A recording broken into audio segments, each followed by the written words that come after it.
Hi ito na yung ating kumpletong video ng ating paggawa ng Spanish. Nag-trending kasi yung basa na palaman ng ating Spanish, kaya ito yung ating version. At gagawa tayo ng medyo marami. Gagawa tayo ngayon ng 1 kilo na recipe, kaya tara na.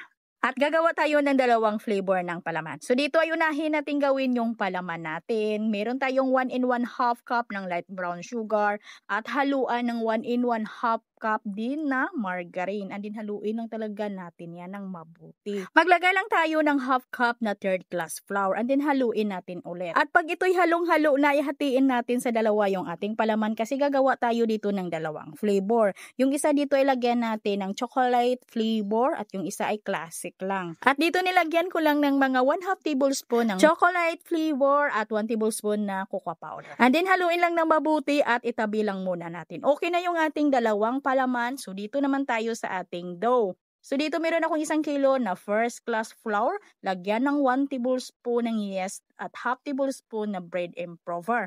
At maglagay ako dito ng 1/3 cup na powdered milk. At haluin muna at dito maglagay na ng 1 cup ng light brown sugar, 2 teaspoon ng iodized salt, 1 tablespoon ng vanilla extract at 2 cups na tubig. And then tunawin ko muna yung mga dry ingredients natin, yung asukal at asin, bago natin basahin yung harina. At basahin muna natin yung harina at pagkatapos maglagay na tayo ng 1/2 cup ng margarine at shortening.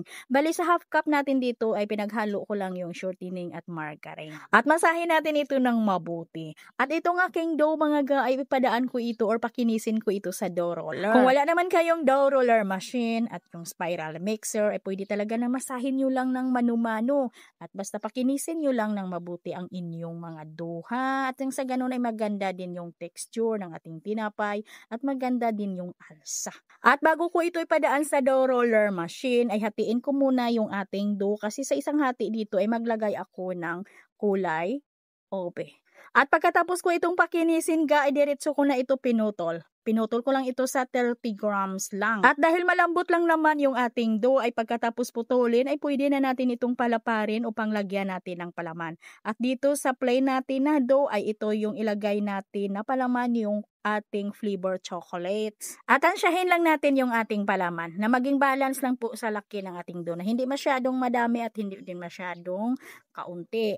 At para ay hindi magsinlabasan yung ating palaman kasi nagme-melt, ito ay kailangan ay sirado lang talaga natin yan ng mabuti yung ating dough. Hindi naman na 100% na hindi talaga lalabas yung ating palaman kasi nagme-melt nga ito. May lalabas din ng konti lang, hindi siya maubos lahat. Kasi pag hindi natin yan isirado yung ating dough, ay sayang lang yung ating palaman, mapunta lang sa ating plancha. At dito nga pinalubog na natin sa ating bread powder. At sa pagsalansa natin dito, yung pinagdugtungan ng ating dough ay yun po yung ilagay natin sa pinakailalim para hindi bumuka yung ating dough. At palsahin natin ito ng mga 2 oras lang depende sa ating room temperature bago natin ito isalang. At ito nga mga guy, pinaalsa ko lang ito ng mga 2 oras lang.